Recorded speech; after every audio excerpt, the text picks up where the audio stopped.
Fala pessoal, sejam muito bem-vindos aí à nossa live extra, né, sobre FTX. Basicamente, nos próximos dias a gente vai fazer uma cobertura completa.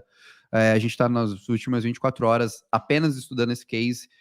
E, cara, se eu pudesse falar em poucas palavras o que está acontecendo nos quase 5 anos que eu estou no mercado de cripto, essa é a maior crise que eu já vivenciei.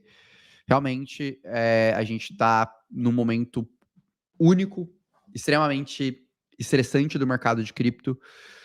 E acreditem, os saques da FTX são um dos menores dos problemas que a gente pode ter no mercado de cripto. A gente está numa estrutura de alavancagem de risco do mercado de cripto significativa. Provavelmente a gente vai ter a extensão do que aconteceu com a Terra Luna. E aqui a gente vai, enfim, fazer uma explicação completa, particularmente que a gente não viu em nenhum lugar antes, explicando tudo o que está acontecendo em relação a esse case. Então, se vocês querem entender realmente de verdade o que está acontecendo e quais são as extensões desse momento que, particularmente para mim, é talvez o momento mais grave da história do mercado de criptomoedas, pelo menos desde que eu estou no mercado, é fundamental vocês entenderem, vocês estarem aqui até o final, porque, cara, a gente vai explicar tudo que vocês precisam saber. E aí, quem tá junto comigo, né, nessa missão de hoje é o Cassa, cara, basicamente o principal responsável aí por unir grande parte do que a gente vai trazer aqui para vocês, para explicar toda essa crise. Então, espero aí de verdade que vocês gostem do conteúdo que a gente vai passar para vocês. Bom, show, pessoal. Boa noite aí. Um salve para todos nesse momento, no mínimo épico do mercado cripto, mas não épico como a gente gostaria, infelizmente. O que a gente vai apresentar aqui para vocês é um estudo aprofundado que a gente está realmente virando para fazer. A gente não viu ninguém ainda soltar esse tipo de informação, então é um conteúdo exclusivo da Mercúrios. O que eu posso dizer para vocês é que eu mesmo fui pego de surpresa enquanto fazia. Eu fui estudando e quanto mais eu estudava, mais eu achava, e mais eu estudava, eu fui só ali, né, no WhatsApp com o Orlando falando: meu Deus, Orlando, meu Deus, Orlando. E o Orlando: meu Deus, Castaneda. Mas a gente conseguiu pegar tudo, consolidar e trazer para vocês aqui uma visão geral do que aconteceu, tá, de uma maneira aprofundada, e do que o que aconteceu significa daqui para frente, né? Então a gente tem 7 possíveis teses para o futuro, que são decorrência desse colapso que a gente está vendo, né, da corretora da FTX, lá do Sam Bankman-Friedman. Beleza, Orlando? Vamos lá? Eu só ia complementar aqui mais do que isso. A gente vê que potencialmente a gente tem 4 grandes players que devem quebrar ao longo desse processo. Então, é um pouco do que a gente vai trazer para vocês. Tanto 4 grandes players do mercado de cripto que podem potencialmente quebrar, quanto as nossas 7 teses para o futuro em relação a essa quebra da FTX, que talvez seja a maior quebra da história do mercado de cripto. E eu vou fazer um acordo com vocês, eu ainda não sei a quantidade de likes, mas a gente depois faz um bate-bola, estilo que a gente fez no último Crypto Insights, só com as dúvidas em relação ao que vocês têm aqui. Então vou mandando, eu vou deixando favoritado e depois eu ainda vou pensar em quantos likes a gente vai bater. Mas eu acho que, pô, uma boa meta é se a gente bater, uma faixa de uns 2.000 likes, aí a gente faz um bate-bola estilo Cássio e Orlando que a gente fez na última live, então vou mandando aí a mensagem. E, cara, só antes, queria saber aí de todo mundo que tá assistindo, vocês já viram A Grande Aposta de 2008? Que é o filme que explica a crise de 2008? Deixa sim ou não aí no chat, porque basicamente vocês vão ver a versão cripto em relação a isso. Então bora, Casta, acho que é válido a gente começar a explicar, porque eu acho que a gente só passou medo ao longo do último dia na galera e realmente é para ficar com medo, porque tem muita coisa estranha no mercado. O mais importante, né, se você tá com medo, tá com dúvida, tá com incerteza, o mais importante é primeiro entender o que realmente está acontecendo. Então essa é a nossa tarefa hoje, explicar o que realmente está acontecendo. E realmente, como o Orlando falou, isso aqui é a crise de 2008, tintim por tintim, só que em cripto. Realmente é como a tendência do ser humano, a fome do ser humano pela ganância, leva ele a fazer coisas que não fazem qualquer sentido, e criação de bolhas e estouro de bolhas. É assustador, realmente. Então esse aqui é o dossiê completo, tá, da Alameda FTX. Vamos começar pelo acontecimento, né? O marco desse dossiê foi ontem, tá, com o anúncio de que a Binance havia feito uma oferta de compra para a FTX, e a FTX tinha aceito essa oferta de compra após passar por uma série de escândalos e uma corrida de saques que deixou a corretora quase que insolvente, tá? No meio tempo, e isso é que começou a pegar as pessoas de surpresa, né? A princípio, a Binance tinha salvo a a FTX. E muita gente ficou estranhando, porque, nossa, a Binance acabou de salvar a FTX e o mercado está caindo. Não era para as pessoas estarem aliviadas e o mercado se recuperar? Então ficaram muitas perguntas em abertas, tá, de todo esse acontecimento. Algumas dessas perguntas que a gente quer responder hoje são essas aqui. Primeiro, por que o mercado caiu se a Binance ia salvar a FTX, que não vai mais, a gente depois explica, tá? A FTX não estava há pouco tempo comprando um monte de empresa, então por que do nada ela ficou sem dinheiro, né? Quem que é essa tal de Alameda, né? E o que isso tem a ver com a FTX? Porque a princípio a gente sabia da FTX e poucas pessoas sabiam da existência da Alameda Capital, né? Que é uma empresa irmã da FTX. Será que isso aqui vai ser um outro crash igual a Terra Luna? Será que o pior já passou? E será que vale a pena comprar a FTT agora? Né? Então, essas são algumas das perguntas que estão pairando no ar, né, desde ontem, e que a gente vai tentar explicar elas, dizendo passo a passo o que aconteceu com a FTX e com a Alameda. Só para explicar o seguinte, pessoal, essas respostas elas não são fáceis. Então, essa é uma live que a gente vai ter que fazer um deep dive aqui e trazer detalhe por detalhe para vocês. Eu coloquei essa imagem, né, da Alice caindo na toca do coelho, né, down the rabbit hole, porque foi como eu me senti quando eu comecei a estudar esse assunto. Eu achei que eu ia fazer um resumo rápido e eu comecei a descobrir coisa atrás de coisa, e quando eu vi, a gente estava lá de madrugada, né, trocando resenhas e quase que montando ali uma teoria da conspiração. Então a gente vai consolidar isso tudo para vocês de maneira sensata, né? Até agora, a gente leu pelo menos 90 artigos para trazer essas conclusões que a gente vai passar aqui para vocês, incluindo alguns podcasts do SEN, alguns balanços não oficiais que foram vazados ao mercado, além de conversar com alguns players de mercado que, enfim, tinham alguma relação com o mercado de market maker, com o mercado de venture capital, com o mercado de exchange, entre outras coisas. Só para dar uma dimensão do trabalho que a gente fez nas últimas 24 horas. A gente pode mostrar depois a nossa base de conhecimento, para o pessoal ter noção. Vamos lá, pessoal. Parte 1 do nosso dossiê, tá? A gente vai analisar o estopim, né? O momento, o que disparou isso tudo, tá? Esse estopim, pessoal, ele começou no dia 2 de novembro, né? Semana passada, quando a CoinDesk soltou uma reportagem que era um furo jornalístico.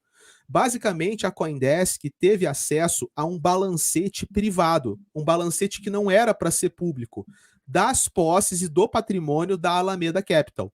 Tá? A Alameda Capital é um fundo de investimento que também fazia ou ainda faz, né, estratégias de trading, né, de arbitragem. Quando foi aberto o balancete da Alameda Capital, esse quadro era o quadro do balancete. Então, a Alameda tinha 8 bilhões de dólares em dívida. Desses 8 bilhões, mais de 90% eram empréstimos. E o que acontece com esses empréstimos? Quando você faz um empréstimo, seja em cripto ou seja no mercado tradicional, você tem que oferecer uma garantia para o seu empréstimo, né? O que a gente chama de um colateral. E esse colateral ou essa garantia tem que vir da onde? Do patrimônio daquela empresa. Então, quando a gente coloca lado a lado o total de dívidas da Alameda com o total de patrimônio, o quadro é um quadro complicado. Por quê? O patrimônio da Alameda Capital, 40% do patrimônio é token FTT. 8% é token Solana. 22% são tokens do ecossistema da Solana, principalmente. 15% são não especificado, 14% são ações e 1% do patrimônio da Alameda Capital era caixa, era dólar. Então, basicamente, o que estava garantindo esses 8 bilhões de dólares em dívida são tokens voláteis, sendo que quase 50% desse patrimônio era apenas token FTT. Então, uma dependência gigantesca desse patrimônio da Alameda Capital no preço de tela do token FTT. Se o preço de token de tela de FTT caísse, né, esse patrimônio da Alameda não valeria mais absolutamente nada. Ela não teria como honrar as dívidas que ela assumiu pegando dinheiro emprestado. Isso levou a alguns questionamentos, né? Primeiro que já é um portfólio frágil, que é um portfólio de ativos voláteis, não é um portfólio de dólar. E 14 bilhões de dólares para garantir 8 bilhões é pouco. não é uma margem boa de segurança. Então tem sempre aquele risco, né, dos credores da Alameda exigirem que ela pague o empréstimo e desmonte a operação, ou eles vão lá e sequestram os tokens dela e vendem a mercado. Então existia ali um risco muito grande do FTT cair só um pouquinho e a Alameda ser forçada a liquidar FTT e Solana a mercado. Isso mostra para a gente o quê? Um cenário, poxa, pode ter um despejo de FTT e pode ter um despejo de Solana. É ruim para os detentores do token? Sim, é ruim, mas não é o fim do mundo. Só que o problema é que o buraco era mais embaixo, tá? Quando a gente olhava para os números, esses 40% de portfólio da Alameda significava quase 6 bilhões de dólares em FTT. Só que enquanto a Alameda tinha 6 bi de FTT no bolso, em todo o mercado cripto circulavam 3,3 bilhões. Isso é um padrão que a gente chama, tá, de low float e high FDV, que eu vou explicar para vocês o que significa esse padrão. Quando a gente pega o market cap de um ativo, pessoal, normalmente esse market cap é o valor em dólares do quanto tem daquele token disponível para compra e venda, que a gente fala que é o valor que está circulando no mercado.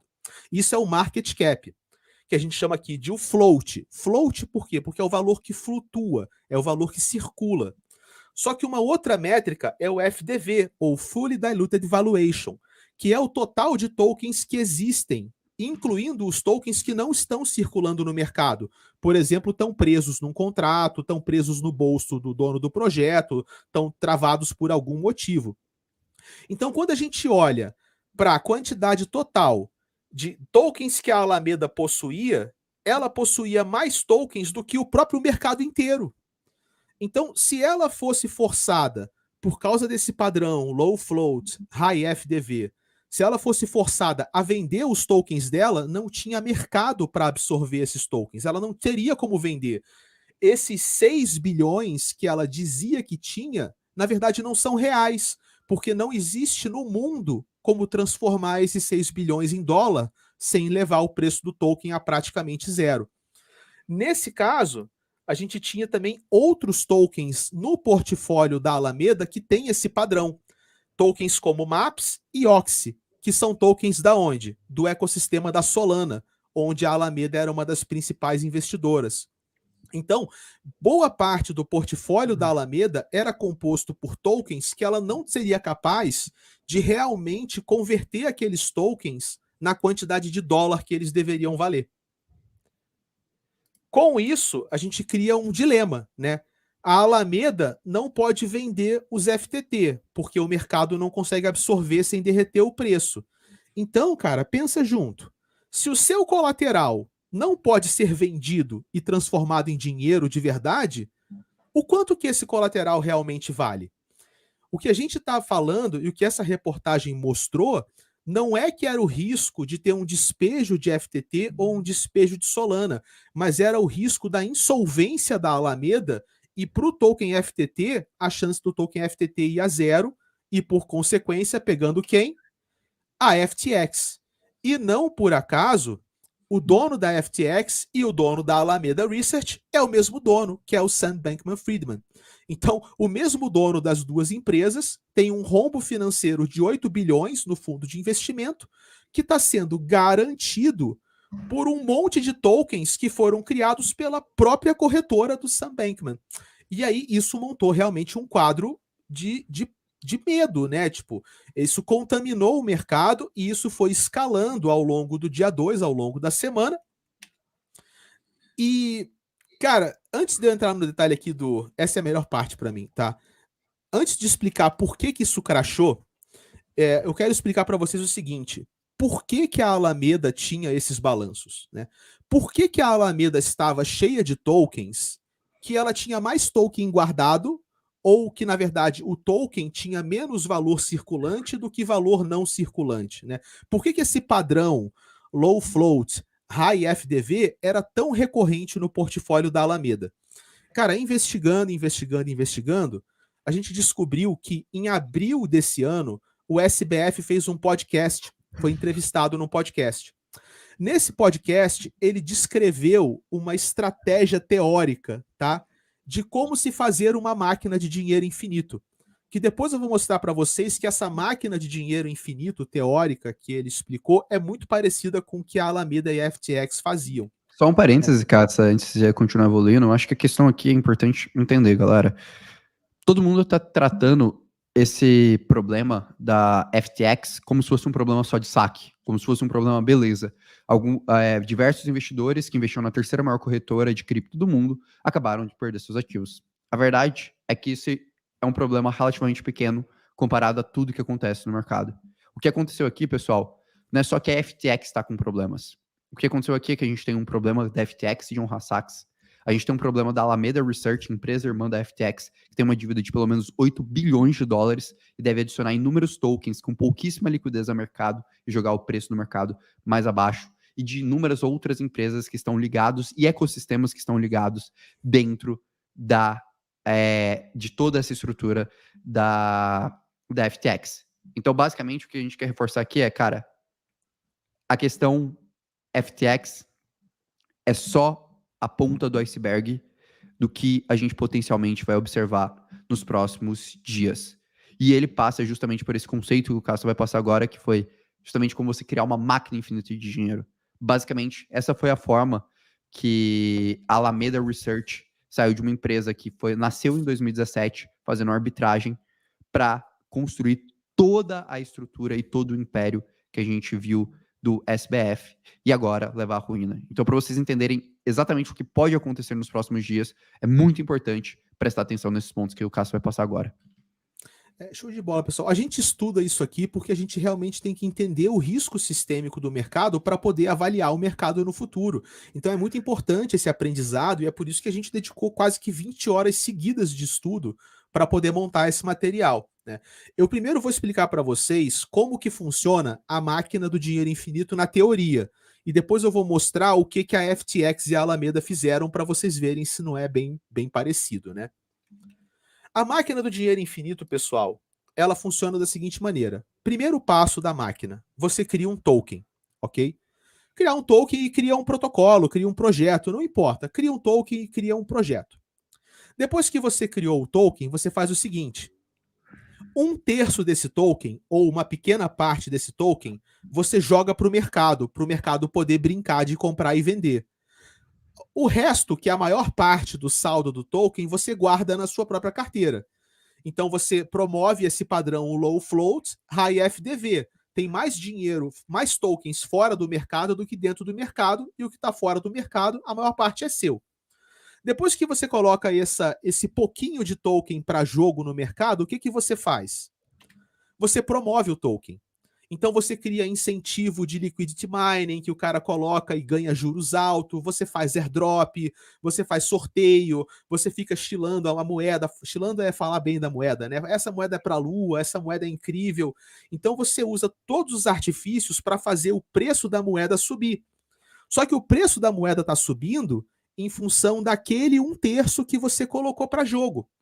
E depois que esse 1/3 que foi para jogo fica bem valorizado, o que acontece? Você ficou rico. Porque o preço de tela desse pequeno supply dessa pequena emissão que você colocou em circulação, é o mesmo token que você guardou quantidades imensas na sua carteira. Então, teoricamente, você tá, gazilionário, tá rico. E aí o que acontece? Algumas pessoas mais, amadoras, digamos assim, poderiam falar que, tudo bem, agora que eu sou ali o cara e tô cheio do token caro, eu vou fazer um dump, né? Tipo um pump and dump, eu vou despejar esses tokens no mercado. Mas isso não é a máquina do dinheiro infinito. Basicamente, esse é um pump and ótimo dump, meio de você fazer um rug pull, né? Você fazer um esquema ali, vamos dizer, um scan no mercado de cripto, que é o quê? Eu distribuo só uma parte pequena de tokens. Essa parte, se ela entrar capital, ela é facilmente valorizada. O restante do token eu estou guardando, e quando eu despejar tudo ao mercado, aquele token vai tender potencialmente aí a zero, e a gente consegue usar isso. Beleza. Você tira uma isso, grana no processo. É o que a gente já viu em diversos outros casos do mercado de cripto. Por exemplo, aquele Squid Games, né? Aquela moeda do Squid Games foi isso. Só que os caras fizeram o quê? Pegaram um montão de Squid Games e venderam. Acabaram com o token e embolsaram a grana. Só que a máquina do dinheiro infinito é mais inteligente. Ao invés de você vender esse monte de token que está no seu bolso, o que você faz? Você oferece esses tokens como colateral e pega um empréstimo em dólar, cara. Então você coloca um monte de dólar no bolso sem ter que vender um token.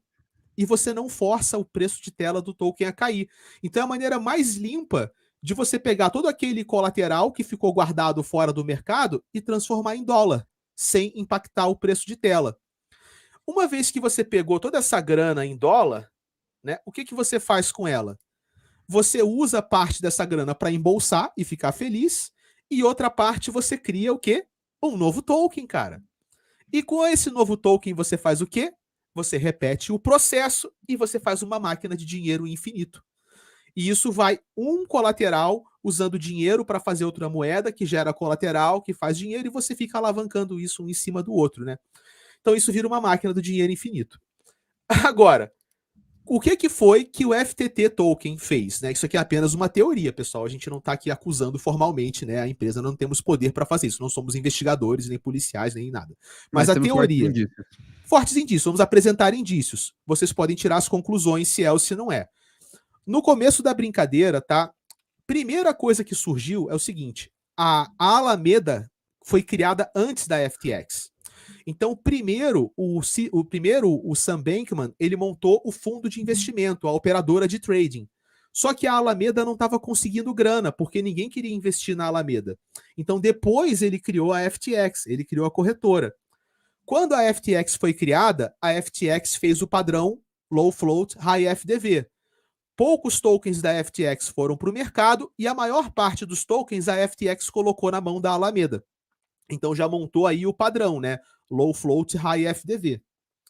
Depois disso, começou o processo de promover o token FTT. Então a FTX e o Sam Bankman-Friedman promoveram bastante o token FTT. Inclusive tinha um ritual que o Sam Bankman fazia bastante nos últimos tempos, onde ele comprava milhões de token FTT a mercado, queimava esses tokens e publicava no Twitter, tipo, com a conta pessoal dele. Não era com a conta da corretora, era o próprio Sam Bankman, porra, bancando ali o herói da resistência, né, galera? Eu tô queimando token para valorizar. Vocês que são holders, regozijem-se, né? Tipo, fiquem felizes, porque eu estou tirando tokens do mercado. Então, isso incentivava as pessoas a confiarem o quê? Na subida de preço do token FTT. E realmente o token FTT é um token que, desde que ele foi lançado, ele teve uma excelente valorização. Com isso, o colateral que ficou guardado no bolso da Alameda ficou um colateral muito valioso, porque o preço de tela do token FTT estava bem razoável. Então, a Alameda pegou esse colateral de FTT e colocou como garantia para fazer empréstimos. E aqui é que as coisas começam a ficar esquisitas. Primeira pergunta: quem foi que emprestou dinheiro para a Alameda? Quem que aceitou os tokens FTT e deu grana para a Alameda? Dois caras que a gente sabe que deram boas quantidades, algumas centenas de milhões de dólares para a Alameda nessa brincadeira, foram a BlockFi e a Voyager, cara. E eu acho que todo mundo se lembra quem comprou a BlockFi e a Voyager alguns meses atrás. Exatamente. O FTF. Quem comprou a BlockFi e a Voyager durante a crise de Terra Luna? A própria Alameda Research.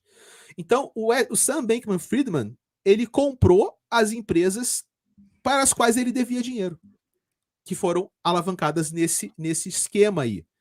E outra pergunta que você pode fazer: aonde a Alameda estava investindo essa grana que ela pegou emprestada? Basicamente, a maior parte estava indo para o ecossistema da Solana, tanto em token Sol quanto em projetos dentro do ecossistema da Solana, como Serum, Maps, Oxy e outros, né? Então, isso gerou um efeito de contágio, onde essa alavanca financeira ela começou a prosperar dentro do ecossistema da Solana. Cara, e aqui eu acho que é um ponto importante, né? Se você puder voltar na questão da Solana, eu acho que vocês vão se lembrar que no ciclo de alta a gente viu, por exemplo, investimentos da própria Solana fazendo parceria com a FTX para desenvolver a Serum, que era uma empresa que tinha muitos dos seus tokens travados e liberou só uma pequena quantidade do mercado, e inúmeras outras investidas que eles fizeram. Então, basicamente, qual que é o ponto mais importante disso tudo aqui? Esse esquema não foi feito só com o FTT. Mas a gente tem inúmeras criptos, todas elas alavancadas nessa mesma estrutura. A gente não está falando de uma única cripto, a gente está falando de um conjunto muito extenso de cripto. E aí talvez até uma colocação que deixe tudo isso muito mais clara, que o pessoal perguntou, né? Então, basicamente, a gente tem um percentual enorme de dinheiro construído artificialmente. Exatamente isso. Há fortes indícios que, através da estrutura de distribuição da FTX, de tokens, mais o modelo de investimento da Alameda em projetos iniciais, junto com a estabilização do preço desses projetos via o market maker, né, que seria prover liquidez para essas estruturas, a gente pode ter inúmeras criptos do ecossistema da Solana e de outros ecossistemas e de outras investidas da Alamedas alavancadas.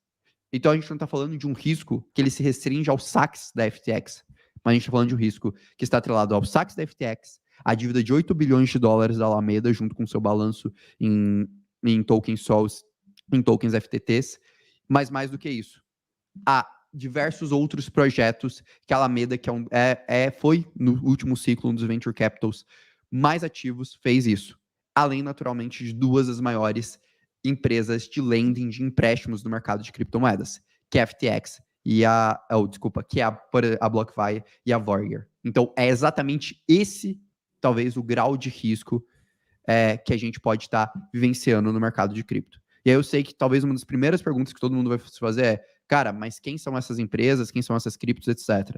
A gente preparou um report completo, tá, pessoal, para facilitar até para vocês, que também vai estar aqui no link da descrição, vou pedir para o pessoal da produção deixar no link da descrição, que a gente fez um tracking completo de todo o portfólio da Alameda e da FTX. Então, se vocês quiserem saber detalhe por detalhe, cada um desses potenciais projetos, você tem aí nesse link da descrição, basta clicar nesse material e baixar. E uma outra coisa que eu queria pedir é que eu acho que vocês já viram, né? Esse daqui é só um exemplo, né? Para a gente encontrar isso, a gente realmente, enfim, teve que passar ali por inúmeros podcasts, por inúmera informação. Então, se vocês estão gostando aí desse conteúdo, a gente está com mais de 2.000 pessoas aqui ao vivo, mas a gente está com menos de 1.500 likes. Então, eu queria pedir para vocês deixarem o like, quem acabou de encontrar agora o canal, e quem ainda não conhecia, não se inscrever, porque é basicamente só uma retribuição que a gente pede por todo esse trabalho de aprofundamento que a gente fez para entender exatamente o que aconteceu e mostrar para vocês que não, o problema não é só os saques da FTX, é algo muito mais longo do que a gente imaginava. Pô, show de bola. Então, assim, deu para ver que realmente parece, né, com a máquina do dinheiro infinito, né? Não dá para dizer que é, mas que parece, parece. E só para lembrar aqui as reportagens, para ficar evidenciado, né? A FTX deu bid na Voyager e deu bid na BlockFi em outubro e em julho, né? As próprias empresas para as quais ela estava devendo dinheiro. Então, na verdade, com isso, o que acontece? Você meio que anula a dívida, né? Se você é o dono do credor e é o dono do devedor, você pode riscar a dívida do livro, né? Bom, quer explicar aqui esse espelhamento desses ativos, que foi o rastreamento que você fez, Orlando? Cara, isso daqui é um ponto muito importante, né, da gente entender que o que acontece?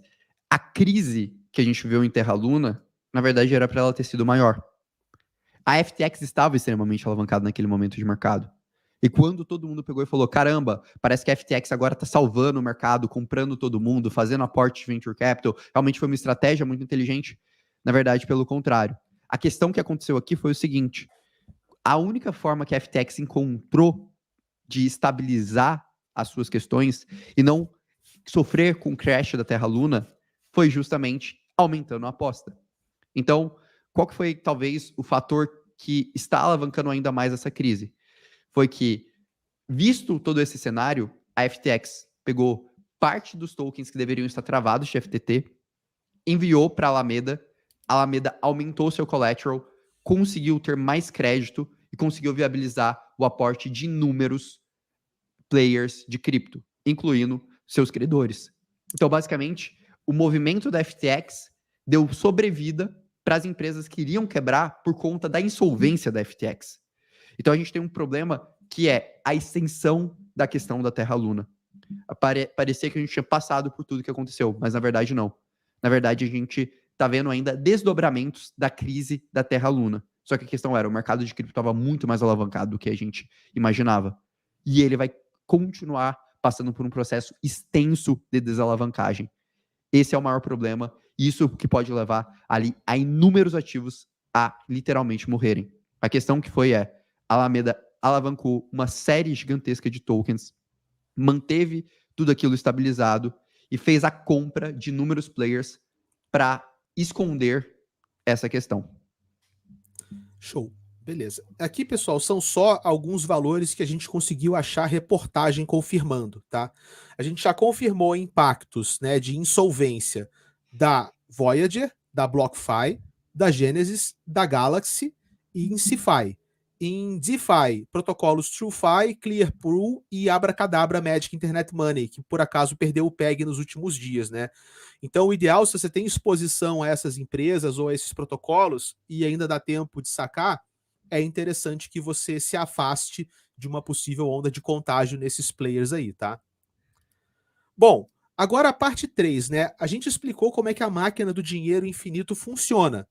Mas como que essa máquina quebra? E por que essa máquina quebrou? Porque ela fica se alimentando. Teoricamente, ela é a máquina do dinheiro infinito. Em que momento que deu ruim para essa máquina?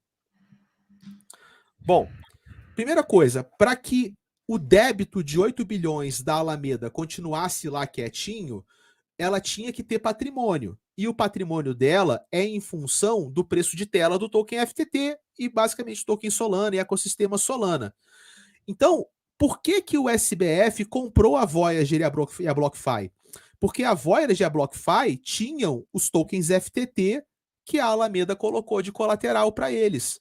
Se o SBF não tivesse comprado a Voyager nem a BlockFi, a Voyager e a BlockFi teriam liquidado o token FTT a mercado. Isso faria o preço de tela de FTT cair e quebraria a máquina do dinheiro infinito. Então, possivelmente, né, claro, ele comprou esses caras para evitar que a máquina do dinheiro infinito quebrasse. Só que ele não contava e ninguém contava com o furo jornalístico da CoinDesk, que vazou o balancete da Alameda. Quando isso foi anunciado, isso chegou até o CZ. O CZ, pô, não é bobo nem nada. Você pode até argumentar que ele já estava tramando e tal, mas não vamos entrar nesse mérito. O CZ reagiu ao vazamento dessa notícia e o CZ anunciou que ia liquidar os tokens FTT da Binance. Então, mais uma vez, era o risco de alguém liquidar muitos tokens FTT e possivelmente quebrar a máquina do dinheiro infinito. Para evitar essa quebra, o que aconteceu? A CEO da Alameda Capital, a Caroline, ela fez uma proposta para o CZ. Ela ofereceu para o CZ eles comprarem todos os tokens da Binance por fora do mercado ao preço fixo de $22. O que seria um excelente negócio para o CZ, né? Esse preço estava mais ou menos na faixa de valor do momento, 23, $22. Se o CZ vendesse tudo para a Caroline, do jeito que ela pediu, ele ia conseguir vender a preço fixo, não ia ter derrubada de preço. Mas, ao mesmo tempo, ele ia estar participando do esquema. Então, acho que ele se ligou que tinha alguma coisa muito errada com essa oferta e ele recusou essa oferta.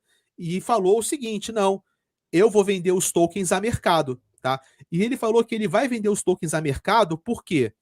Porque ele não quer passar por um novo cenário de Terra Luna. Ele, aprendeu a lição com Terra Luna. Então, ele próprio já evocou ali o fantasma de Terra Luna para cima dessa dinâmica econômica da Alameda e da FTX. Cara, aí quando o CZ disse que ia vender o token a mercado, não teve jeito. Só dele anunciar, o token já começou a cair. Com o token caindo, era o fim da máquina do dinheiro infinito. Então, o SBF correu no mercado financeiro tradicional e, dependendo da reportagem, você vai ver que ele tentou levantar de 1 até 6 bilhões de dólares no Vale do Silício e em Wall Street. Só que acontece, ninguém no Vale do Silício e ninguém em Wall Street quis colocar mais dinheiro na mão do SBF. E aí, cara, a única escolha que sobrou para o SBF foi jogar a toalha e aceitar a proposta de aquisição que foi feita ali da Binance para a FTX. Quer comentar alguma coisa, Orlando, nesse cenário aí?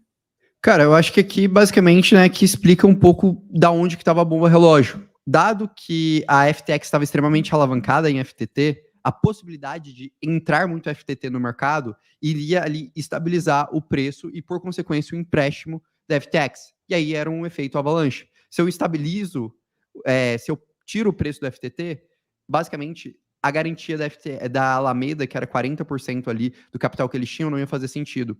E aí eu poderia ver, literalmente, 14 bilhões de dólares de ativos virarem 7, 5 bilhões. E, por consequência, isso poderia impactar os outros ativos que eles tinham como garantia e gerar um efeito de um prejuízo de 14 bilhões de dólares. Então, eles tentaram evitar isso. Mas no momento que eles não conseguiram ter sucesso nisso, isso levantou uma bandeira em todo o mercado e, basicamente, a FTX perdeu o fôlego. Quando ela perdeu o fôlego, a gente começou a desencadear essas questões. Só que a gente não tinha noção dessa dimensão. A gente começa a ter agora, porque até então todo mundo achou que era só uma dimensão de questões ali atreladas a saques. E aí, cara, isso talvez reforce um dos maiores problemas que a gente existe essencialmente no mercado de cripto, que é o excesso de alavancagem. A quebra de Terra Luna foi baseada em alavancagem, foi baseada na capacidade da gente criar dinheiro de forma, entre aspas, artificial. A gente literalmente criou bilhões de dólares de forma artificial. E o mesmo a gente está vivenciando agora.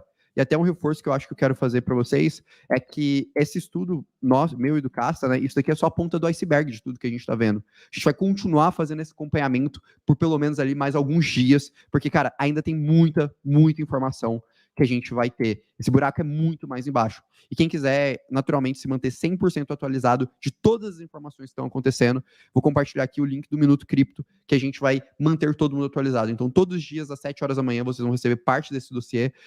Até o Casta comentou, né? A gente tem um Notional com mais de 90 referências que a gente utilizou aqui nessa análise, nesse estudo. E, cara, a gente está realmente ainda no começo de tudo isso.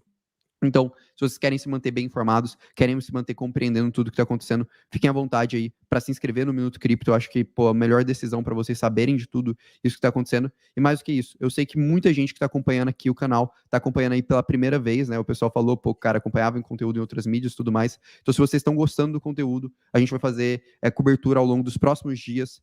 Esse horário aqui, às 8 horas da noite, a gente sempre vai vir aqui atualizar sobre a questão da FTX e Alameda. Como a gente comentou, cara, é uma toca do coelho, cada vez mais a gente está entrando de forma mais profunda. Então, se vocês quiserem, se inscrevam. Não esqueçam aí de deixar o like. E o pessoal que tá falando, pô, cara, isso daqui é uma aula, que vocês estão gostando de fato. Não esqueçam de compartilhar e deixar o like aí desse vídeo. Porque, cara, primeiro isso ajuda bastante a gente a atingir mais pessoas. E, principalmente, mostrar, cara, que realmente não é uma coisa tão trivial assim. Então, pô, cara, a gente tá com mais de 2.500 pessoas ali, vamos bater pelo menos os 2.000 likes, a gente tá pertinho de bater essa meta, vamos bater aí essa primeira meta, para depois a gente continuando aprofundando nos conteúdos, e depois a gente puxa aí, faz um bate-bola rápido com as principais dúvidas que vocês estão tendo, porque, galera, isso aqui é só o início, a gente ainda tem algumas teses para passar aí para vocês. Mas pode seguir aí, Casta.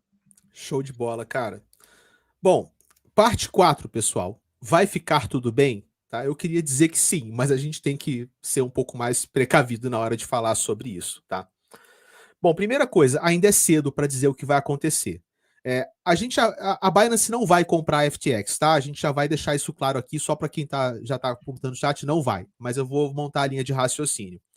Primeira coisa é que mesmo que a Binance comprasse, tá? Vamos considerar que a Binance fosse fazer a compra. A aquisição da Binance é só da FTX. Ou seja, a Alameda não vai ser comprada pela Binance e a FTX dos Estados Unidos também não vai ser comprada. Então, mesmo que a Binance comprasse a FTX, aquela dívida de 8 bilhões da Alameda não vai ser quitada pela Binance. E como o patrimônio da Alameda, que garante essa dívida, é na maior parte FTT e Sol, mesmo que o CZ comprasse a FTX, provavelmente não tem como garantir a salvação desses tokens. Especialmente o token FTT, que é 40%. Sol é menos, né? Sol tem mais diluição no mercado. Mas, cara, o cenário para salvar o token FTT, mesmo que o CZ comprasse a FTX, era muito difícil salvar o FTT nessa altura do campeonato, a não ser que ele também comprasse a Alameda e que ele honrasse a dívida da Alameda para evitar a liquidação dos FTT. Dito isso, outro problema, a Binance também teria que enfrentar o processo de due diligence, que é analisar as contas da FTX. E isso já começou mal, porque assim que a Binance começou a olhar os livros financeiros da FTX, já viu que o livro era muito estranho, tinha buraco financeiro na corretora. E, eventualmente, a Binance desistiu. Nesse processo de due diligence, que é o processo de análise dos livros, a Binance já falou, olha, não dá para comprar a FTX. Por quê? Porque tem furacos nesse livro financeiro e porque a FTX está sendo agora investigada por agências do governo por possíveis más práticas com os fundos que os usuários confiaram à corretora. Então, além do CZ ter que assumir o rombo financeiro, o buraco do FTT, ele teria que assumir também o imbróglio jurídico do processo que os Estados Unidos vai acabar colocando na FTX. E isso realmente foi demais para o CZ e aí ele desistiu de fazer a compra.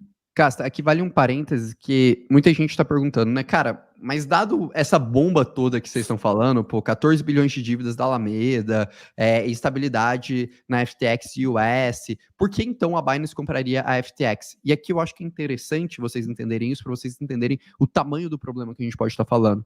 Basicamente, a Binance compraria os usuários da FTX. Então a Binance, na prática, não pagaria nada para o SBF ou para qualquer pessoa da Alameda. Ele iria virar e falar, vocês vão ter uma dívida, porque vocês estão insolventes, e eu vou honrar a sua dívida. Eu vou pagar tudo que vocês precisam para vocês conseguirem ali saírem zerados. Só que aí a Binance, ela ali deu algumas noções que estaria disposto ali a pagar na faixa de 10 bilhões de dólares por isso. Quando eles começaram a analisar e perceber que talvez a FTX estava muito mais alavancada e depois dos desdobramentos do mercado, ela não teria nem capacidade de sanar todas essas questões, ficou claro para eles que aquilo lá foi uma péssima prática, tanto do ponto de vista de transparência, potencialmente iria impactar por questões regulatórias, mas mais do que isso, não seria viável manter tudo isso. Então é importante entender, realmente fazia muito sentido o movimento da Binance, e parecia só uma aquisição. Mas a questão é que isso daqui é mais um indício que a gente tem um problema muito mais complexo do que a gente imagina no mercado de criptomoedas. E aí talvez é um dos pontos que a gente mais reforça, né? Cara, a importância de você saber aonde você está investindo o seu dinheiro, em que corretora você está mantendo seus fundos, como você está se estabilizando, entre outras coisas. Então, isso daqui, cara, para mim é só um sinal muito claro que regulação, transparência, todas essas coisas, elas não importam. Até no momento que elas importam. E no momento que elas importam, elas cobram muito caro. Por isso, inclusive, que a gente tem uma prática que a gente é tão rígido, né? Quando a gente analisa exchanges, quando a gente avalia tudo isso, a gente sempre faz due diligence, tenta conversar com o time, olha ali questões de governança, transparência, ambiente regulatório. Muito do que foi viável foi justamente pela essa falta de ambiente regulatório onde a FTX estava. Inclusive, uma das coisas que a gente tem, deixou aqui no link da descrição, também é o nosso ranking de corretoras, que a gente faz essa análise completa para vocês. Então, você que, cara, tá olhando, falando, pô, mas e agora? Onde que faz sentido manter meu dinheiro? Ou onde eu posso fazer a negociação e depois retirar para minha hard wallet? A gente também trouxe isso, porque é um dos pontos que a gente mais avalia, um dos pontos que a gente sempre pontuou ali como essenciais dentro desse mercado. Mas, enfim, eu só queria complementar porque às vezes parece que, como assim, pô, por que a Binance ia ser tão bonzinha assumir essas dívidas todas? Na verdade, não era claro para ninguém do mercado que essas dívidas existiam. Show. Bom, na verdade, assim, mesmo que a Binance quisesse topar esse desafio, ela ainda teria que enfrentar a regulação de formação de cartel. Ela poderia ser acusada de formar monopólio e os reguladores poderiam barrar a fusão dela com a FTX. Então, realmente, cara, é uma fusão que estava muito difícil de acontecer e é compreensível que a Binance tenha desistido, mesmo tendo ali o filão, né, de uma grande base de usuários, né, que tornaria a Binance a rainha do varejo em cripto, caso ela fizesse a compra. Bom, fora isso, a FTX agora está na mira do governo, então não só pela questão da Alameda, mas pelas possíveis práticas de como a FTX manipula o depósito que as pessoas fazem nela. Não sabemos o que vai se desdobrar dessa investigação, temos que acompanhar. E o risco de contágio é real, porque se a Alameda não for capaz de honrar sua dívida, ela vai dar calote. Esse calote pode fazer uma nova onda de contágios, similar à onda de contágios que teve em Terra Luna e que foi estancada pelo próprio SBF quando ele ligou a máquina do dinheiro infinito para travar o problema. Então, basicamente, como o Orlando falou, a gente pode ter uma continuação do efeito dominó que começou lá com o crash de Terra Luna no meio do ano.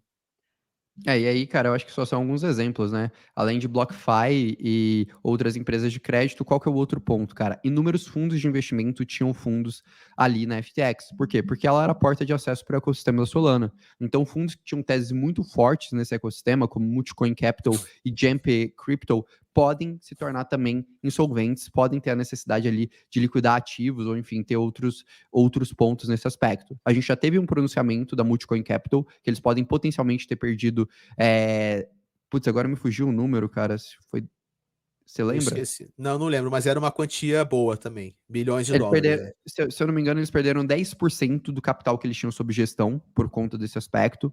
Outro player que já se pronunciou com prejuízo financeiro significativo foi a Galaxy Digital, que também sofreu com a Terra Luna.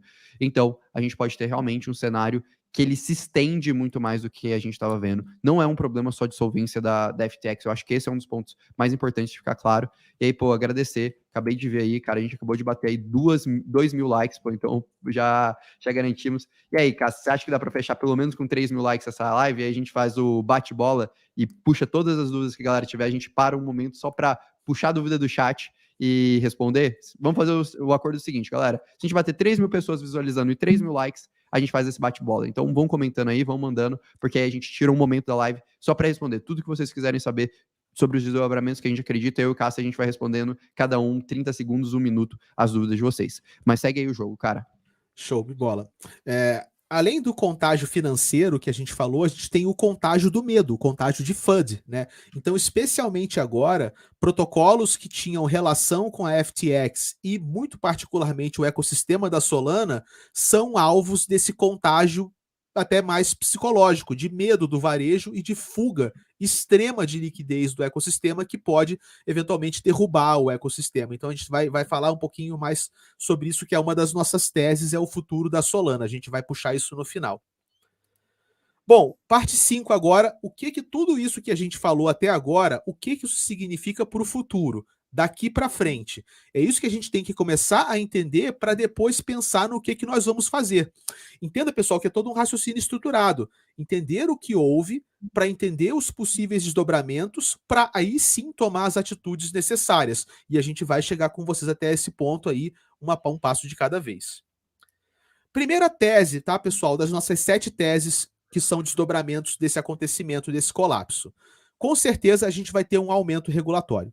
Cara, então se o crash de Terra Luna já deu combustível para os reguladores, esse crash da FTX, que é a terceira maior corretora, uma corretora extremamente engajada com o varejo, onde muitas pessoas perderam dinheiro, assinantes nossos que tinham fundo na FTX, a gente não recomenda, né, mas o pessoal às vezes usa, perderam dinheiro. Até assinantes nossos que tinham um FTT, infelizmente, a gente também nunca recomendou a compra de FTT, só para deixar claro, a gente nunca recomendou colocar dinheiro na FTX e a gente nunca recomendou compra de FTT. Mas a nossa recomendação é não compre FTT e não coloque dinheiro na FTX. Mas as pessoas colocam. Então, muita gente perdeu dinheiro, cara, a gente está realmente muito chateado, muito solidário com essas pessoas, e é inevitável que isso traga um avanço regulatório. Isso é a desculpa que o governo precisa para falar: olha aí esse monte de maluco, os caras nem sabem o que estão fazendo. A gente tem que regular. A gente tem que regular para salvar essas pessoas. Então tenho certeza que a gente vai ter um avanço regulatório muito forte, muito violento em cima de cripto, como decorrência desse crash. Outra tese, essa tese eu acho que é uma tese boa, que a gente não está falando só de coisas ruins, né? No longo prazo, a gente tem que tirar algo bom disso. E uma coisa boa que pode emergir disso é um call muito forte para promoção de DeFi. Porque qual é o problema, pessoal, desses empréstimos? Não é só o fato de que os empréstimos foram feitos, é de que esses empréstimos bilionários, milionários, eles são feitos numa espécie de conluio. Esses caras são amiguinhos, entendeu? Um empresta para o outro, o cara nem confere se tem reserva, se não tem. É aquela velha história do sistema financeiro tradicional ou centralizado, onde quem tem mais dinheiro joga com regras diferentes o mesmo jogo. Tá? Em DeFi isso não acontece. Se você vai no protocolo da Aave ou da Uniswap, não importa se você vai com $100 ou com 100 mil ou com 1 milhão, o código é o mesmo e o código é a lei. Então, no ambiente DeFi, não existe o privilégio dos extremamente ricos. E esse privilégio, esse círculo de conluio fechado das pessoas que movimentam muito dinheiro, é que gera essa bolha de corrupção que depois estoura na mão de quem? Na mão das sardinhas. Então, na minha visão, esse acontecimento é um call muito forte para a gente reforçar os valores que DeFi traz, os valores de transparência e os valores de que todos devam jogar o jogo com as mesmas regras. Então, isso eu acho que é positivo para o futuro. Cara, pra mim é um sinal forte de resiliência, né? Pensa que a gente tá passando por um ano de crise e, por exemplo, um protocolo como a Aave não teve nenhum problema, não ficou em nenhum momento insolvente e nem precisou ali de novos rounds ou qualquer coisa assim, comparado a, por exemplo, os maiores players de empréstimos do mercado de cripto como um todo, né? Então isso é um sinal que o fato do código ser a lei e você ter métricas mais claras, ter toda essa transparência e estrutura on-chain pode ser um excelente ponto de eficiência para o mercado, né? Talvez aqui, cara, muita gente está desanimado, meio desistindo do mercado de cripto, cara. Para mim, não. Isso é um excelente sinal, cara. Que olha, tem coisas muito eficientes que podem valer muito no mercado de cripto. Eu acho que a questão de como, por exemplo, o ecossistema DeFi está passando por isso, bons ecossistemas de DeFi, é um sinal excelente nesse aspecto. Boa. Bom, vamos agora falar. O pessoal está perguntando bastante, Orlando. Pode falar aí a nossa terceira tese sobre o futuro da Solana com isso tudo. Cara, legal. Eu acho que a primeira coisa que, cara, não é segredo para ninguém. Solana esteve na nossa carteira, e, enfim, até antes do crash da FTX estava na nossa carteira. A gente tinha uma tese muito forte, né, na ideia de estrutura monolítica. Solana representava ali hoje 2%, 2,5% da carteira dos assinantes, antes desse crash. E, basicamente, a gente viu pós tudo isso, uma perda de fundamento dentro da Solana. Esse é um ponto, né, que, cara, a gente gosta sempre de ser muito transparente, deixar muito claro.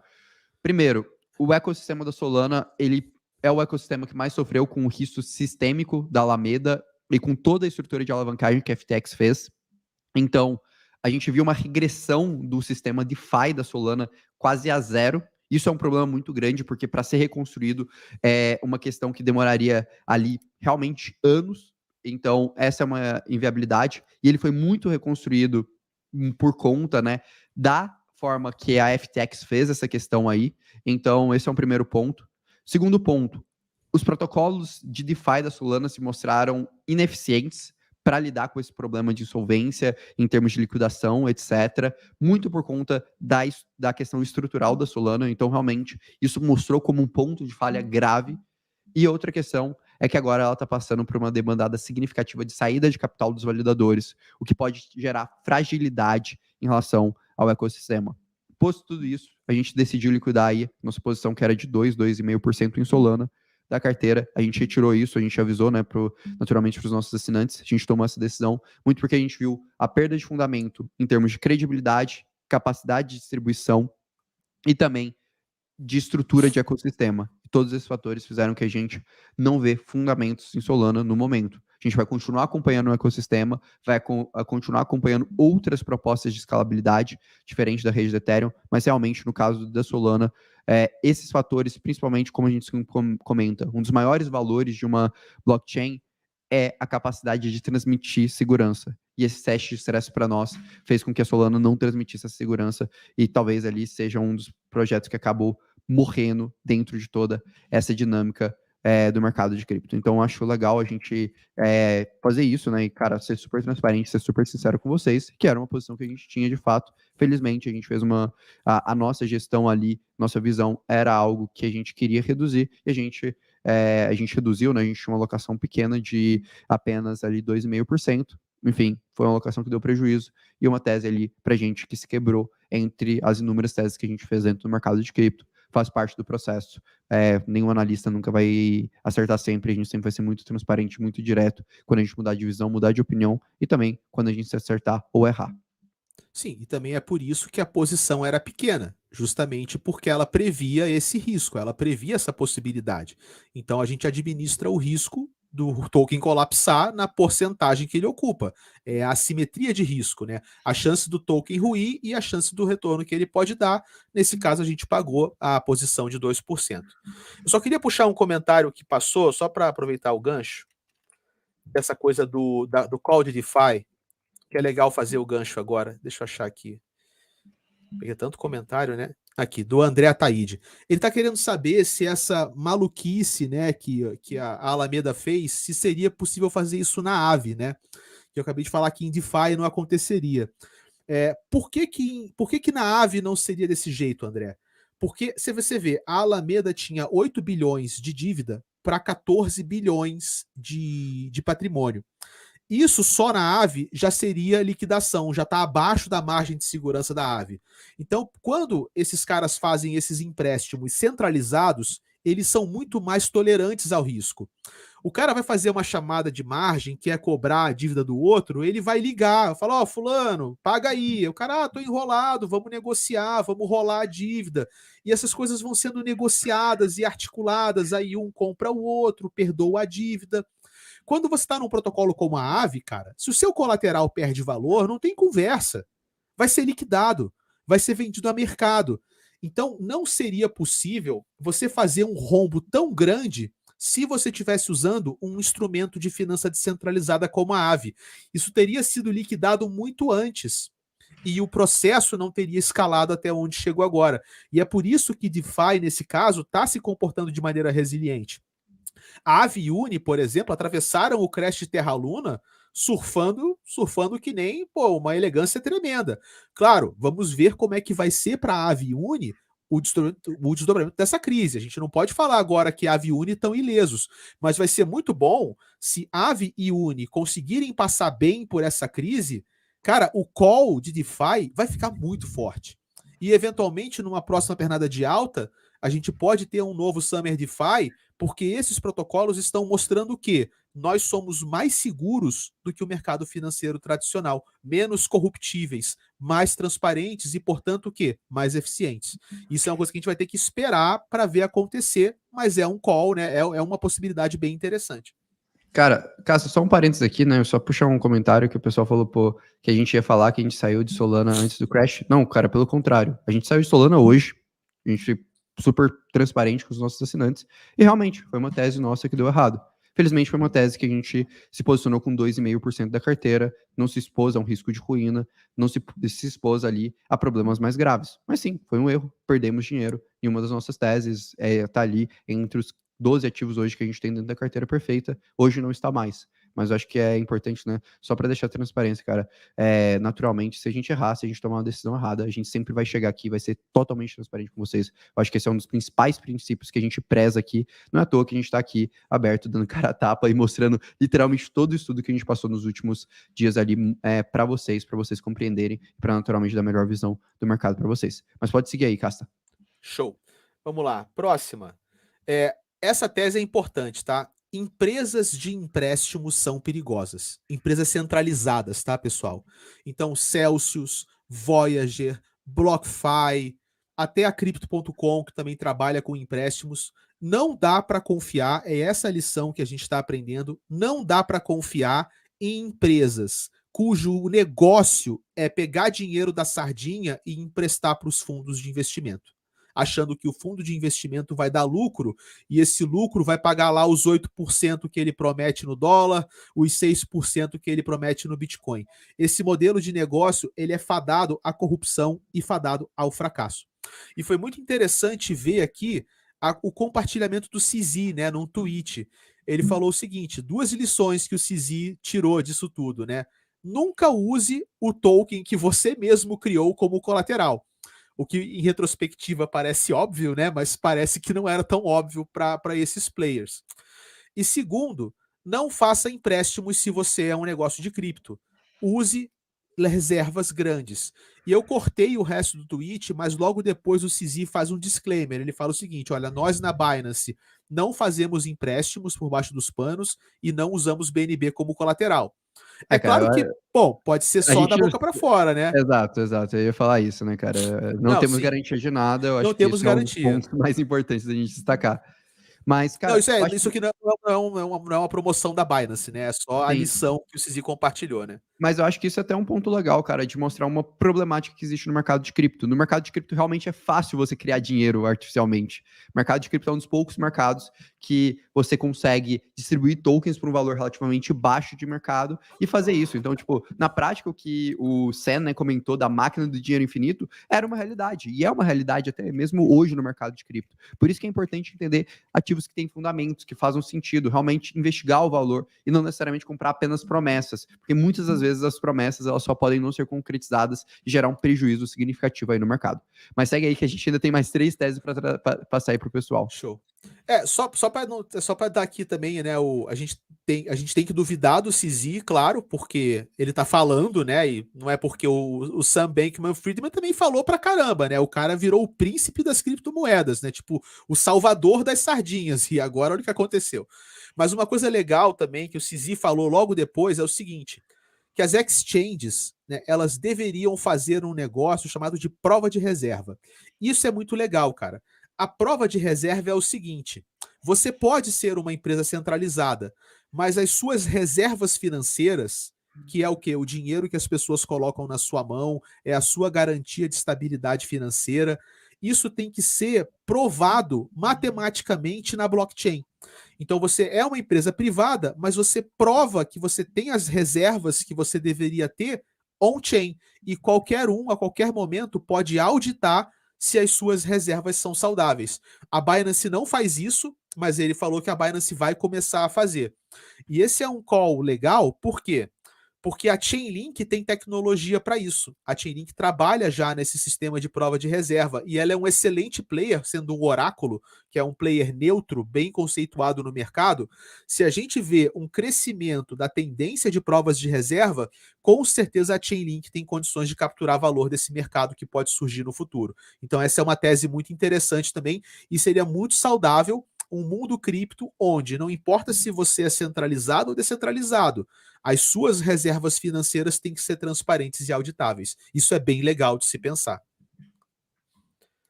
Bom, sexta tese. Pessoal, só para deixar claro, tá? Nossa visão é que o token FTT vai a zero, ok? Não vemos saída para o token FTT. Nunca recomendamos a compra de token FTT. Não recomendamos que você tente fazer trades mágicos e lucrar com FTT. Nossa recomendação clara e objetiva é: se tem FTT, vende logo enquanto dá. Se tem dinheiro na FTX, continua tentando sacar, mesmo que não dê certo. E não se meta com isso, não tente brincar com isso, porque isso é uma bomba relógio. Até Tá? porque é uma bomba relógio que ainda não terminou de explodir. Não terminou de explodir, tá? Só para deixar claro, tá, pessoal? Nossa visão, tá? É extremamente conservadora. Não recomendamos que você tente brincar de fazer dinheiro com FTT agora. No caso, cara, se ficar comprovado no futuro, depois de investigações, que realmente a Alameda e a FTX estavam fazendo uma parceria para criar uma máquina Ponzi, se isso for comprovado, então aqueles tweets do SBF que ele fez na pessoa física promovendo o token FTT podem ser considerados como fraude e ele pode ser indiciado criminalmente. Então, eu não ficaria surpreso se a gente não ouvir falar mais do FBF, se ele virar um foragido igual o do Okwon, ou se ele eventualmente acabar preso no médio e curto prazo, tá? Até porque ele tinha uma dimensão bem grande do que ele estava fazendo quando ele foi pedir ajuda da Binance. Até pelo que ele falou no podcast, já ferrou, né? Tipo, o cara basicamente falou um esquema e, se foi o caso, fez o esquema, né? Então, complicado para ele. Então, e a nossa última tese aí, sétima? Sétima tese. A sétima tese, a tese mais importante, tá? É que tudo isso ainda é consequência do crash de Terra Luna. Porque, veja bem, né? É possível, tá? Que essa compra que o SBF fez da Voyager e da BlockFi tenha sido feito com esses tokens FTT que não valiam nada porque eram muito mais token do que tinha no mercado. Então, é como se a Alameda usasse tokens FTT que nunca poderiam valer o que valiam para comprar empresas para as quais ela tinha uma dívida e assim saldar a dívida. Nesse caso, se ela fez essa manobra, ela usou dinheiro de mentirinha para estancar o efeito dominó do crash de Terra Luna. Ela travou o processo do crash de Terra Luna no meio do caminho. E ainda por cima, saiu disso como uma heroína. A SBF saiu como um herói, o cara que salvou o mercado. Só que a teoria da conspiração que está rolando nos circuitos de cripto mais fechados é que quando a gente volta no passado, lá no crash de Terra Luna, a Alameda estava tão quebrada quanto o Materials Capital. A Alameda não tinha dinheiro. Só que para você não ter a morte da Alameda e não ter a morte da FTX, eles fizeram o quê? Ligaram a máquina do dinheiro infinito, compraram a própria dívida comprando a Voyager e a BlockFi, alavancaram a grana, investiram na Solana e bola pra frente. E manteram tudo isso escondido de todo mundo. Cara, isso daqui eu acho que é a lição mais importante que a gente vai tirar dessa live. Pessoal, o que aconteceu com Terra Luna, o que aconteceu com Trials Capital, o que aconteceu com FTX, o que aconteceu com a Alameda e o que está acontecendo no mercado é basicamente o ciclo de baixa cobrando o seu custo. No bull market, é muito fácil esconder qualquer coisa e parecer um gênio, parecer que você tem o melhor ecossistema, a melhor blockchain, a melhor corretora, a melhor empresa. Mas o bear market é justamente o momento que você cobra o custo de tudo isso, que as coisas elas realmente se tornam claras. E o maior aprendizado de tudo isso é, cara, praticamente tudo que a gente mostrou aqui existiu depois de 2017. Esses caras, eles conseguiram literalmente fazer bilhões durante o ciclo de alta, em 3, 4 anos. E eles poderiam manter todo esse capital que eles conseguiram. Mas eles se alavancaram, eles se expuseram a risco de ruína, e isso acabou com eles. Basicamente, eles só não fizeram uma coisa. Eles não sobreviveram ao ciclo de mercado. E eu acho que essa é uma das maiores lições que a gente gosta de trazer aqui na Mercúrio para vocês, cara. Investir em cripto não precisa ser uma coisa complexa, não precisa ser uma coisa mirabolante, não precisa ser uma coisa assustadora. Tudo que a gente mostrou aqui para vocês, cara, foi um estudo passo a passo mostrando como as pessoas se enforcaram na própria ganância delas, se colocando em risco de ruína. E no final do dia, os caras que vão sobreviver e vão passar por esse ciclo, que não se alavancaram, provavelmente vão ser os maiores players do mercado de cripto. Porque simplesmente as coisas ruins, elas se acabam por si só. E no final do dia, os fundamentos ainda vão chegar. Como o Cássio falou, cara, a gente ainda segue extremamente confiante, extremamente forte com o mercado de criptomoedas. Até eu acho que é um ponto, né, que eu acho que não existiria forma melhor do que reforçar o anúncio que a gente fez semana passada, que era o nosso desafio sobrevivente. E a escolha do nome é justamente sobre isso. Eu tenho certeza que todo mundo aqui está pensando em desistir agora, está achando que o mercado de cripto está no seu fim. Pelo contrário, a gente provou, por exemplo, que o mercado DeFi continua sendo eficiente, continua talvez sendo a melhor alternativa do mercado de cripto. A gente aprendeu que, cara, apesar desse grande momento de liquidação, ainda existem inúmeros players que estão confiantes. Talvez que a gente vai passar por um processo regulatório muito mais rápido, que vai permitir cada vez mais entre capital institucional nisso. E por isso o desafio sobrevivente vai ser entre o dia 21 e dia 26 de novembro, que a gente vai explicar passo a passo como você entende esse momento e por que realmente na crise há a melhor oportunidade, nesse momento que a gente está vivendo agora, como você sobrevive e você não fica para trás dentro de tudo isso, e depois como você potencializa o seu portfólio para lidar com toda essa questão. Se você quer ter acesso a ter todo esse conteúdo de forma 100% gratuita, que eu acho que é o mais importante, basta clicar aí no link da descrição ou clicar no link que eu estou mandando agora no chat e se cadastrar para receber todo esse desafio. Aí uma super oportunidade. Eu sei que muita gente está perguntando, né? E até eu acho que é um dos pontos mais legais. Cara, por que a gente está vindo aqui e, de certa forma, a gente está relativamente Orlando aí, tranquilo? 21 a 25 de novembro, cara. 21 a 25 de novembro, isso. E eu acho que uma coisa que eu vi muita gente mandando até no chat, né? Perguntando, né, cara, cara, e aí, como lidar com isso? Como é todas essas questões? Eu acho que isso daqui, cara, mostra uma das coisas que a gente mais fala, que é ter guarda-chuva em dia de sol. É estar protegido. Hoje, cara, foi um dos dias que a gente mais conseguiu se proteger do mercado. A gente teve posições que se valorizaram 10, 15 vezes, porque a gente fez as nossas estratégias de proteção, porque a gente estava pensando nisso desde antes desse crash de mercado. E não porque a gente previu esse crash, não, longe disso. A gente sempre está protegido em todos os momentos do mercado, seja na alta, seja na baixa. Não é uma questão de previsão, é uma questão de estratégia. É uma questão de sempre pensar num portfólio que vai ser mais resiliente e vai sobreviver mais. E aí eu vi uma dúvida até que eu queria puxar. A gente tem a tela do desafio para mostrar pro pessoal, Orlando? Cara, eu pego em um segundo aqui pro pessoal ver. Tá bom. Show. Mas Só termina aí, então. eu queria pegar essa dúvida aqui que ele fez, né? Que ele falou, pô, cara, e aí, quando vai abrir a Mercúrios Pro? Para quem não sabe, né? A gente tá com mais de 3 mil pessoas aqui ao vivo, então provavelmente algumas pessoas não sabem, mas a gente tem uma assinatura também aqui na Mercúrios, que a gente analisa sempre todo o mercado de cripto, traz exatamente como a gente está posicionado, explica quais são as melhores corretoras, ensina vocês, por exemplo, a sobreviver a esses momentos de baixa, ensina tudo isso que a gente está comentando aqui agora, e justamente você a sobreviver e aproveitar os próximos ciclos de mercado. E a gente, em breve, vai abrir essa assinatura de novo para vocês. No final do desafio sobrevivente, a gente vai abrir, porque a gente quer dar oportunidade para as pessoas fazerem essa jornada com a gente. E, cara, a gente acredita que a gente tem que falar de cripto, tem que ensinar, tem que montar o portfólio justamente nesse momento, no momento de caos. Então, quem quiser fazer parte, ter acesso a 3 estratégias exclusivas da Mercúrios, inclusive a estratégia de proteção, que fez a gente sobreviver, passar bem nesse momento, ter acesso a todas as nossas análises de corretoras, todas as informações que a gente faz, tudo que você precisa saber, basta clicar aí no link abaixo e entrar na lista de espera da Mercúrio Pro. Inclusive, eu queria saber se alguém aí que tá no chat agora, que tá acompanhando a gente, é da Mercúrio Pro. O pessoal da Mercúrio Pro, se puder, cara, deixa aí o depoimento de vocês, se a assinatura tá ajudando nesse período aí mais difícil de mercado, como é a experiência ali de ser Pro. Deixa aí nos comentários que, pô, isso é super importante até pro pessoal saber, né? Eu acho que, cara, nada melhor do que o nosso público para mostrar o que eles pensam. Mas enfim, só queria fazer esses 2 parênteses, né, que a galera tava perguntando um pouquinho aí de Pro. Eu acho que é importante a gente explicar e também convidar todo mundo para fazer parte do desafio sobrevivente, para sobreviver a todo esse momento de mercado, reforçando que o desafio sobrevivente ele é 100% gratuito. Então, cara, se você se inscrever agora, não precisa de nada, não tem custo, não tem nada, é só aproveitar e clicar aí no link 100% de graça. Só então, enquanto você pega a tela para mostrar para o pessoal, só vamos aqui agradecer, gente, nosso recorde de audiência. Muito obrigado também Verdade, a pela maior participação de live da vocês, história da cara, Mercúrio, até né? aqui. E agora a gente tem que honrar nossa promessa, né, Orlando? A gente tem que fazer o que a gente prometeu para essa galera toda, com muito carinho aqui, que é fazer o bate-bola, pegar as perguntas do pessoal e saciar aí a curiosidade do público, cara. Beleza, cara. Então Pessoal, Pessoal, vamos ó, vamos lá, fazer né? um acordo aqui, ó. Vou mostrar só pra vocês o que que é. Caraca, velho, veio tanto depoimento de Pro que até flodou o chat. Quem tiver na dúvida de Pro, depois só dá uma olhada aí no chat.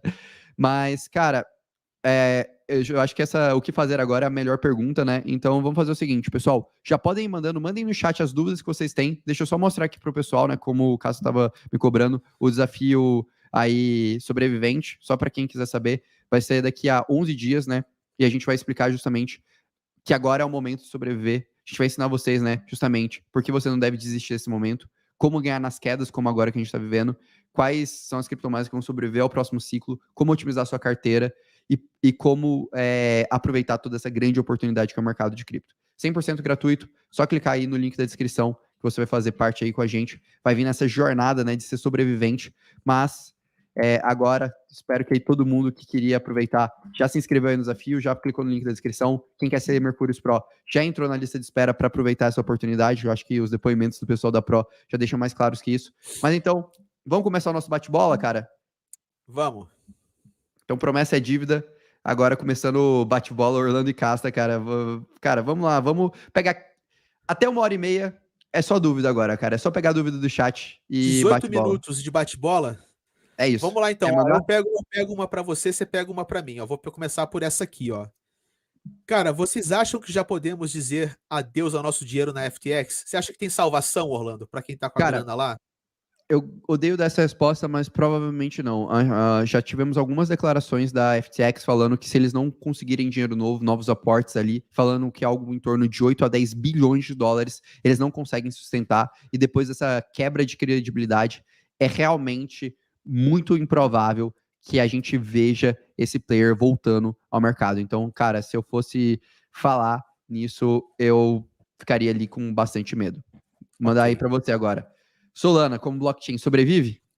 Olha, cara, eu assim, como o blockchain sobrevive, mas a nossa visão é que ela vai tomar um revés tão grande que pode ser que ela não volte a ser um grande player tão cedo ou possivelmente não volte mais.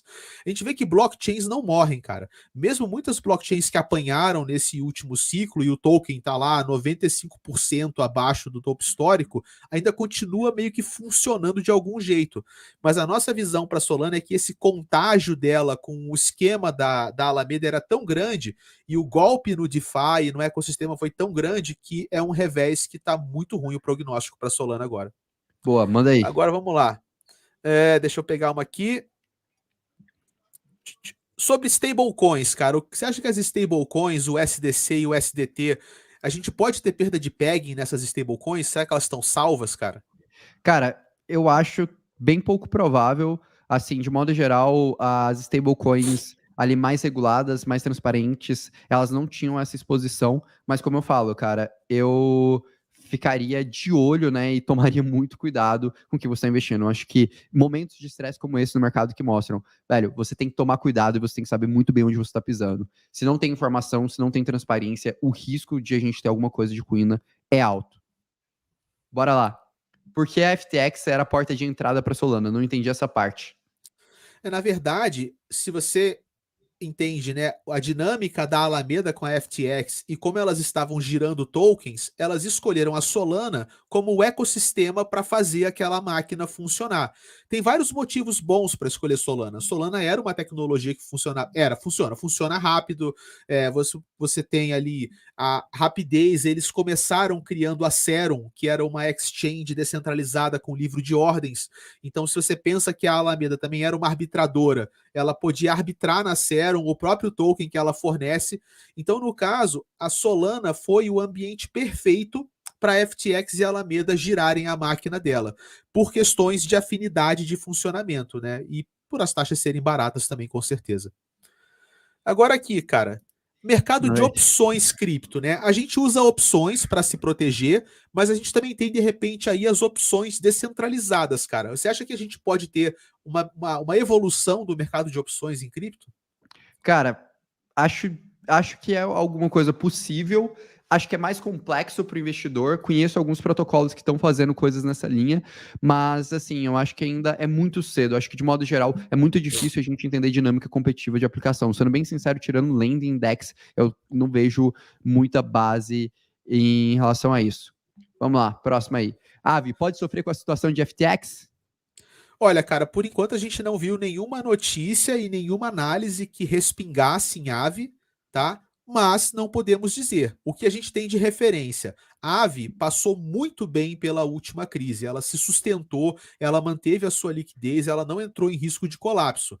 Seria muito bom se a AVE passar bem por esse ciclo para mostrar o quê? Que DeFi é robusto e que DeFi vale a pena. Agora aqui, cara, exchanges brasileiras, cara, como o mercado Bitcoin. Será que nossas exchanges aqui brazucas estão em risco, cara? Cara, talvez esse seja um dos maiores problemas, a gente não ter clareza, né, na maior parte das vezes, de fundos. Eu acho que essa questão do Proof of Reserve vai se tornar uma coisa muito frequente, né, da exchange mostrar de fato onde estão os fundos delas. O que eu posso falar é que, cara, muitos players vão ser afetados por isso. Não sei se vai ser o caso das exchanges brasileiras, a maioria delas usam modelos, né, de custódia própria, então, e não estão ali com saldos em outras exchanges. Mas, por exemplo, eu acredito que, assim como no exterior, alguns grandes fundos de investimento foram afetados, existe a possibilidade disso também se reverter aqui no Brasil. Eu acho que os caras que mais vão sofrer pós ali corretoras e esses protocolos que a gente comentou serão justamente os fundos de investimento que a gente tem no exterior ou que também operavam ali, né, na FTX. A gente sabe que é uma corretora famosa, uma corretora que muita gente mantinha capital, fazia muita operação. Bora lá. O que aconteceu com a FTX? Pode acontecer em outra corretora? Eu acho que uma pergunta mais profunda que isso. Cara, será que essa é a maior crise que a gente já viu na história de cripto, pelo menos da história recente dos últimos 5 anos? Olha, eu acho que essa é a mais grave, com certeza, porque a gente já viu outros crashes. Mas agora a gente tem o quê? Um fundo de investimento bilionário, que era uma empresa irmã da terceira maior corretora de cripto e a segunda maior corretora de varejo. Então, cara, esse cenário de você ter essa máquina financeira onde você opera ao mesmo tempo uma corretora e um fundo e você imprime token da corretora para gerar patrimônio para o fundo fazer empréstimo. Cara, isso é uma doideira. Eu acho difícil que esse cenário particular se repita. Inclusive, se você para pensar, uma coisa que é regulação há muito tempo e se discute há muito tempo é se bancos de investimento deveriam ser também bancos de correntistas. Essa é uma discussão recorrente no mercado financeiro nos seus, 500 anos de história. E é muito parecido com o que a gente viu aqui, né? A corretora, que é tipo um banco de clientes, macomunada com um banco de investimento, que seria o fundo da Alameda. Então, com a regulação chegando, eu acho que isso é uma coisa que um regulador vai ter que falar: não, sinto muito. Você não pode, ao mesmo tempo, ser dono de um fundo de investimento e ser dono de uma corretora, porque você tem todos os interesses do mundo para se corromper e para fazer um monte de maluquice. Essa aqui é molezinha para você, cara. Para quem vira assinante nosso, a gente tem passo a passo para fazer a proteção com opções e para fazer as alavancagens seguras que a gente montou a estratégia? Claro, cara, a gente tem tutoriais completos, tanto escritos quanto em vídeo, além de um suporte exclusivo. Eu acho que até é legal fazer só um parênteses do pessoal que é Mercúrios Pro. Quem já recebeu uma resposta minha ou do Casta? Que eu acho que a galera não tem dimensão, mas eu e o Casta, cara, a gente faz parte do suporte. A gente tá lá sempre comentando, orientando e sempre sanando as dúvidas, né? Então acaba que a gente, inclusive, tem um grupo dentro da Mercúrios, que as dúvidas sempre vêm pra gente, a gente acaba dando direcionamento, ou a gente tem um time especializado, hoje a gente tem um dos maiores times de análise do Brasil, só focado nisso. E aí o pessoal da Pro pode confirmar se eu e o Cássio a gente tá lá sempre na Mercúrios Pro ou não. O pessoal da Pro deixa aí nos comentários se isso é verdade ou não. E aí a gente tem o nosso Proof of Reserve aí. Cara, o CZ não aguardou um momento frágil da FTX e despejou a FTT no mercado. Como isso pode ser beneficiado? Eu acho que é muito legal, né? Cara, no final aí foi uma grande jogada do CZ, não foi? Você acha que ele tinha dimensão de tudo que ele estava entrando ou não? Existem duas linhas aqui de teoria da conspiração, né? Uma delas é que o CZ sabia disso o tempo todo e o CZ estava esperando o momento perfeito de aplicar um golpe e derrubar a sua concorrente e dominá-la. Cara, o CZ soltou uma carta pública, tá? Onde ele fala, aí você pode acreditar nele ou não, de que ele não estava ligado nisso e de que esse evento, mesmo que ele comprasse a FTX, não seria bom para ninguém. Não existem vencedores que possam sair de um colapso como esse, a não ser as pessoas que são muito mal intencionadas.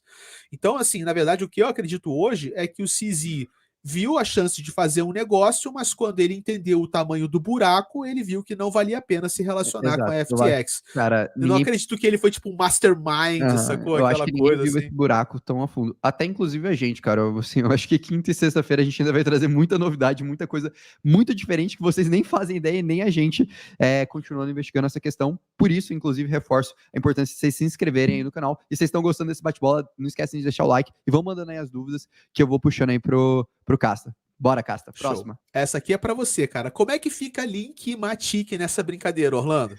Cara, esses dois ecossistemas não tendem a ser afetados por essa questão da FTX, felizmente. Até existiu alguns investimentos, se eu não me engano, em Matic da Alameda, mas, cara, são coisas pequenas. Acho que são dois ecossistemas que vão passar resilientes. Inclusive, a Polygon pode até acabar pegando um pouco do crescimento, né? Da fuga de capital e do direcionamento de usuários que estavam ali buscando estruturas mais baratas da Solana, por exemplo, poderiam migrar para Polygon. Bora lá, cara. MetaMask pode proteger da insolvência de corretoras? Eu acho que é legal essa dúvida que o mercado está tendo. Olha, vamos lá, por partes, né? Primeira coisa, a MetaMask é custódia própria. Então pode ser a MetaMask, pode ser uma Exodus, pode ser uma Atomic, pode ser uma Ledger, pode ser uma Trezor, qualquer solução onde você é custodiante dos seus próprios tokens. Isso pode sim te proteger de uma corretora que vai à falência e leva seus tokens juntos. Mas também se você pegar, por exemplo, um monte de FTT e guardar na MetaMask, aí não importa, porque se o token FTT vai a zero, ele vai junto. Então se trata de repente, você ter a sua própria custódia, mas de escolher os tokens que também não serão afetados pela insolvência da corretora. É por isso que a gente é muito reticente com token de corretora. Não tem token de corretora na nossa carteira, porque esse risco é sistêmico. Se a corretora passa por apuro, cara, o token simplesmente vira um token fantasma. A tendência dele é ir a zero mesmo. É muito arriscado. A gente não gosta de topar esse risco, entendeu? Vamos lá. Pegar para você aqui.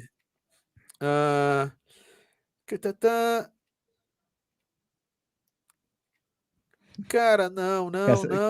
Você tá escolhendo a dedo, cara. Eu tô até com medo Não, agora. tem perguntas que já passou. Cara, você acha que Bitcoin e Ethereum podem sofrer com isso? Podem ruir? Será que isso pode ser, de repente, tipo, o gatilho para o cripto inteiro morrer e Bitcoin e Ethereum morrer junto, assim? Cara, eu acho que a gente tem que separar a liquidez do. Eu acho que, no fundo, para mim é isso, cara. Vamos separar a liquidez do mercado versus tecnologia. Em termos de liquidez, sim, Bitcoin e Ethereum tendem a sofrer. Se a gente tiver essa entrada de capital, cara, se, por exemplo, uma BlockFi também anuncia falência, se a bomba da Alameda Research explode, cara, a gente vai respingar. Tipo, a gente realmente estava no risco sistêmico. A gente aprendeu, eu acho que a sexta maior blockchain do mercado, Luna, tinha uma penetração muito maior do que a gente imaginava de mercado. Eu acho que a gente ainda está pagando os débitos dessa penetração. Mas, quando eu olho para o ponto de vista de fundamento, eu já acho o contrário. Eu acho que o aceleramento da regulação que vai ser causado por conta desse evento que a gente está vivendo agora vai permitir o ingresso dos investidores institucionais mais rápido em um novo capital mais estruturado e mais sensato para esse mercado. E aí, para mim, coisas que têm fundamento, utilidade, fazem sentido, têm potencial. Vejo muito isso claramente em Ether e também em Bitcoin. Show. Agora é você. Agora sou Puxa eu. aí. Agora é você que Deixa eu ver puxa. aqui. Casta, Tem alguma blockchain que pode... Ó, a galera direcionou para você. Se vocês quiserem, direciona, Aí, galera. caraca. Pode colocar Casta ou Orlando. Quem que vocês Casta. querem que responder? Podem direcionar. Os próximos vão direcionando já. Casta ou Orlando. Já podem mandar aí. Casta, tem alguma blockchain que pode se aproveitar devido à similaridade da Solana por ser modular? Caralho, essa daí foi Na verdade, a Solana em si não é modular, né? Mas existem blockchains, tem dois tipos básicos, pessoal, de blockchain.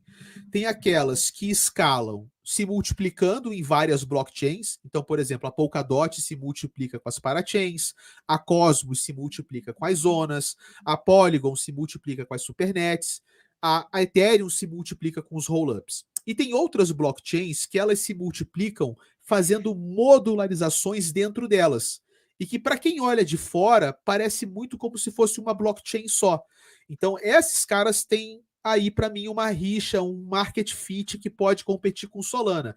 Então, por exemplo, blockchains que podem tentar pegar o lugar da Solana: Near, Aptos e a Sui. São fortes candidatas aí a brigar com a Solana por esse posto de a blockchain que se comporta como uma blockchain só, entendeu?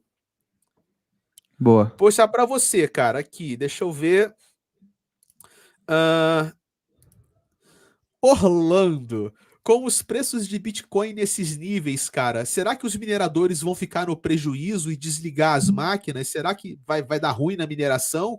Porque já estava quase no 0 a 0 os mineradores, né? Cara, isso é um dos medos que eu tô tendo particularmente. Não necessariamente da maioria dos mineradores se desligarem, mas tinham muitos mineradores que já estavam com risco de insolvência, estavam com risco de realmente quebrarem. E, cara, para mim, esse é um dos pontos que mais me assusta do mercado. Então, eu acho que essa estrutura ela pode ser um pouco mais sistêmica. Como a gente está com um ciclo mais longo de mercado, a gente pode ter um respingo do fato do mercado ter um período um pouco mais longo de queda e, por consequência, afetar outros players que estão ali nos seus limites.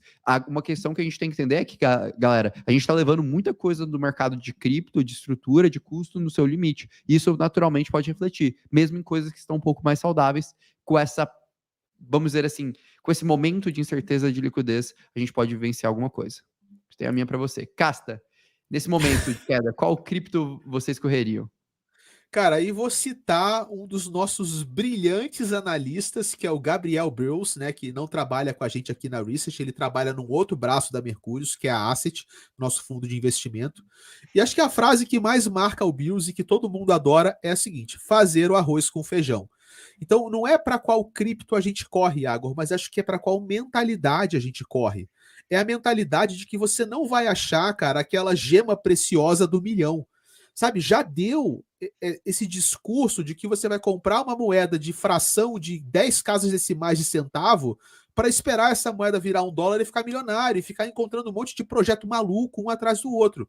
O mercado cripto está amadurecendo. Ele está virando um mercado mais eficiente aos trancos e barrancos, mas a gente já é hoje muito mais maduro do que em 2017, do que em 2000 e outros anos passados aí, enfim. Então, para mim agora é a hora de correr para as criptos que são bons projetos, têm bons times e têm bons fundamentos. Aí, se você quiser saber quais são, já não posso dar o spoiler, né? Se você virar Mercúrios Pro, aí você vai saber. Cara, eu acho que eu acabei de dar um spoiler aí. A galera tá perguntando, pô, vai ter Black Friday na Mercúrios Pro, cara? Essa é sua, pega aí, pô. Será? Pô, vai ter Black Friday? Aí a gente vai descobrir. A gente vai descobrir, talvez, aí mais próximo da Black Friday. Eu não vou contar essa, porque se eu for contar, quem tem essa missão é o Danilo. O que eu posso fazer é falar, cara, se inscreva no desafio, se inscreva aí na lista de espera da Mercúrios Pro, que, pô, quem sabe, né, cara? O Danilo vai poder dar essa informação Quem melhor. sabe, né? Pô, Black Essa Friday é uma um dia legal, né, cara? Para o Danilo, com certeza. Mas quem quiser aí, cara, se inscreve, entra no link aí, entra na Mercúrios Pro, que aí a gente descobre. Já tá tendo Black Friday no mercado de cripto, né? Já antecipou, né? E agora, então, aproveitando esse gancho aí, cara, eu vou puxar para você. Já que é Black Friday, né? Chegamos ao fundo do poço ou o fundo do poço tem porão? Eu nunca ouvi. Essa é boa, cara. Eu gostei. Cara, sempre dá para piorar. Mas, assim, uma coisa que eu brinco, né, cara? Eu falo, cara, a gente tá... eu acho que a gente subiu uma baleia do mercado de cripto. A gente matou uma baleia do mercado de cripto. Eu acho difícil a gente ter coisas ainda mais alavancadas. É possível? É possível. Mas, cara, para mim, a gente tá num momento, assim, bem chato, bem complexo. para que a gente está vivenciando. Puxar aí mais uma para você. Show. Como fica a Nier agora? Cara, a Nier é um protocolo que está nascendo, né? Ela está inovando e, como eu falei, ela para mim tem potencial de concorrer com uma Solana. Inclusive o Coin Bureau, né, que é um canal que eu pessoalmente gosto bastante, ele tem um vídeo onde ele faz tipo um fight, assim, tipo Nier versus Solana, e tem uns insights bem legal dele, né? Bom, o que mais a gente pode puxar aqui? Saideira? Deu o nosso tempo, né? Edera, eu não sei falar, eu não estudei Edera, cara. Cara, vamos Mas a gente lá. deu o nosso timing aqui. Vai, últimas duas para fechar? Últimas duas, tá bom. Vamos lá. Puxa aí. Ou quer que eu puxe? Você puxa uma, eu puxo outra, pô. Então eu vou puxar primeiro. Vamos lá. É... Tem um cara que eu tô caslando aqui. Caslando. Essa é pra mim, mas eu vou puxar pra você. Casta. Orlando. Cizi é gênio ou é vilão, cara? Cara, Eu eu acho gostei que o dessa. Cizi é um cara que tem uma visão muito boa sobre o mercado.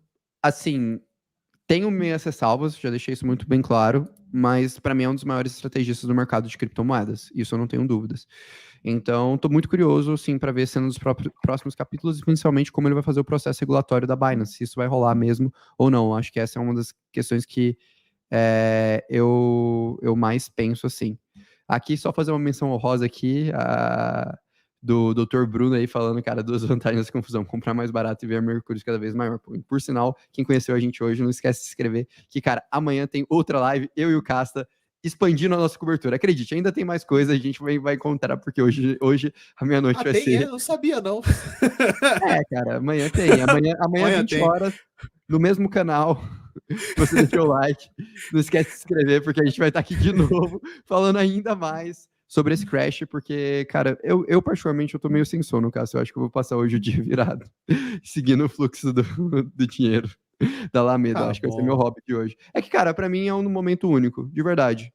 Eu realmente quero me aprofundar, assim, eu acho que é justo com todo mundo, né? De verdade, primeiro, pessoal, espero de verdade que a gente tenha trazido um conteúdo único em língua portuguesa para vocês e explicado realmente o que aconteceu, porque não foi fácil nem pra gente entender. Eu acho que a gente sempre tenta trazer essa luz, né, de transparência e de sinceridade no mercado de cripto. Acho que é um dos compromissos que a gente mais acredita, assim. O Casta, pô, cara, ele passou o dia inteiro hoje reclamando comigo, falando, Orlando, meu pescoço está acabado, minha mão tá doendo, eu estou virado. Porque a gente tá fazendo isso? Eu virei para ele e falei, relaxa, cara, eu também tô. Fica Então, meu tranquilo. pescoço estava travado e meu pulso estava dormente e minha lombar parece um apito que não silencia nunca. E foi Eu tenho engraçado, mais né, cara? idade, cara. Eu sou já um Que, senhor, cara. Eu que a sou. gente viu isso e a gente falou, cara, realmente não foi uma coisa que a gente viu. E aí eu abri uma ligação com o Cássio e falei, cara, eu acho que a gente não viu o início, mas a gente tá vendo um problema muito grande do final. E eu virei pro Cássio e falei, cara, realmente a gente mudou completamente toda a rotina da Mercúrios, assim. Acho que a gente ferrou o time inteiro. E eu falei, Casta, vamos fazer isso até o final, porque, cara, tem muito mais coisa do onde que a gente tá vendo. E a gente passou, sei lá, tem mensagem minha do Caça 3, 4 da manhã, a gente mandando, caralho, cara, você viu isso?